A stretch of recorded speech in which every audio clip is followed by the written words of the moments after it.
Hello friends, welcome to my YouTube channel. दोस्तों, कैसे हैं आप सभी।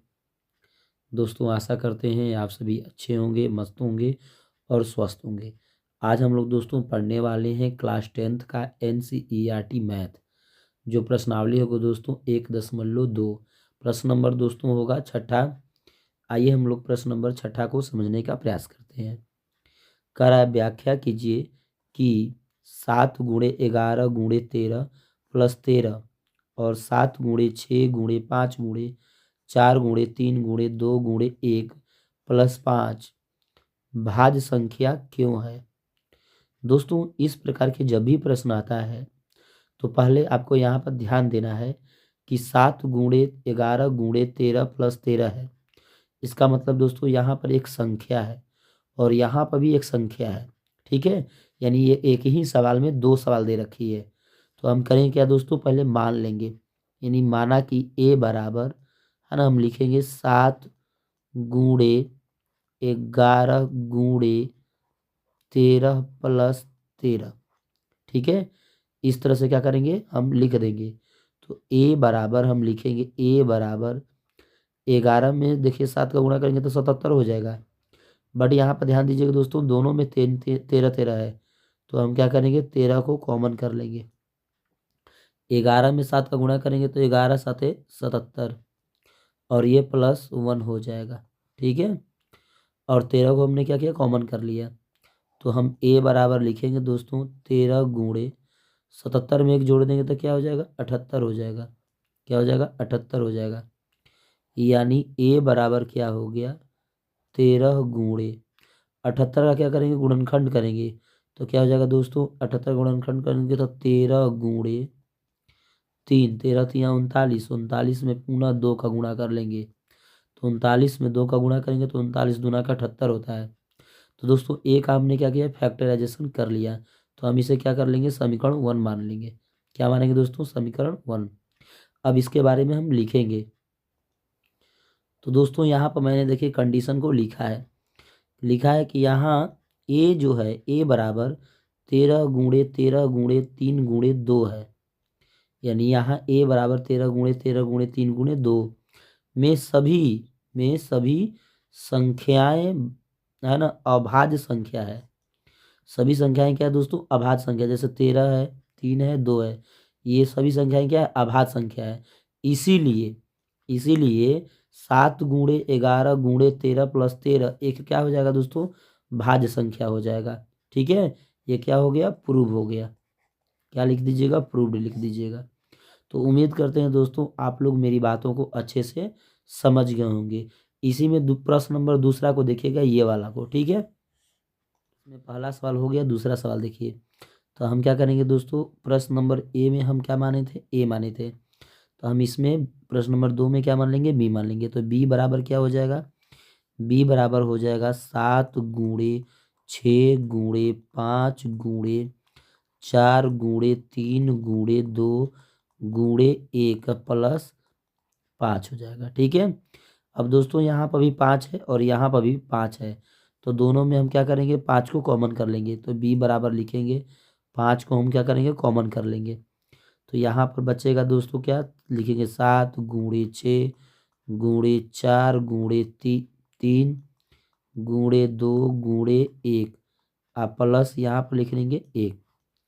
यहाँ तक ऐसे लिख लेंगे। अब सबका क्या करेंगे दोस्तों, गुणनखंड करेंगे। इसका सभी का क्या करेंगे, गुणनखंड करेंगे। तो दोस्तों यहाँ पर गुणनखंड करेंगे तो ये दोनों का गुणा करेंगे एक में, तो हो जाएगा 7 छके 42 और ये 4 3 12 दूना के 24।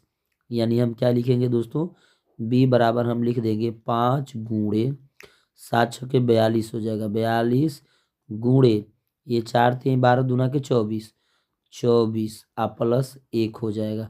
ठीक है, अब ये देखिए 42 में 24 का गुणा करिएगा। तो दोस्तों यहाँ पर 42 और 24 का गुणा हम किए हैं तो क्या मिला, 1008 मिला।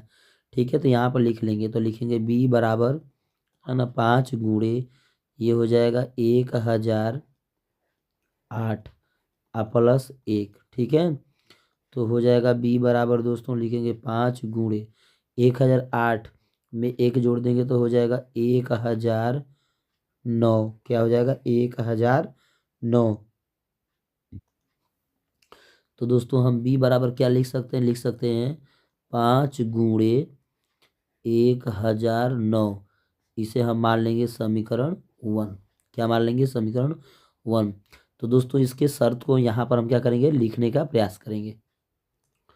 तो दोस्तों यहाँ पर ध्यान से समझने का प्रयास करिएगा। b बराबर 5 × 1009 है।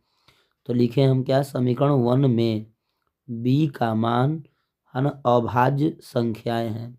यानी ये समीकरण 1 में b का मान क्या है दोस्तों, अभाज्य संख्याएं हैं। अतः b बराबर 7 × 6 × 5 × 4 × 3 × 2 × 1 + 5। एक क्या है दोस्तों, भाज्य संख्या है। क्या ये, भाज्य संख्या है। तो ये प्रूव हो गया। उम्मीद करते हैं दोस्तों आप लोग मेरी बातों को अच्छे से समझ गए। प्रश्न नंबर दोस्तों 7 होगा, ध्यान से समझने का कोशिश करिएगा बढ़िया से। करा है, किसी खेल के मैदान में चारों ओर एक वृत्ताकार पथ है। इस मैदान का एक चक्कर लगाने में सोनिया को 18 मिनट लगते हैं, जबकि उसी मैदान का एक चक्कर लगाने में रवि को 12 मिनट लगते हैं। मान लीजिए वे दोनों एक ही स्थान और एक ही समय पर चलना प्रारंभ करके एक दिशा में चलते हैं, तो कितने समय बाद वे पुनः प्रारंभिक स्थान पर मिलेंगे।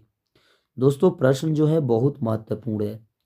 देखिए दोस्तों, जो सोनिया है यानी यश से सोनिया जो है 18 मिनट में, सोनिया जो है 18 मिनट में पूरे एक चक्कर लगाती है।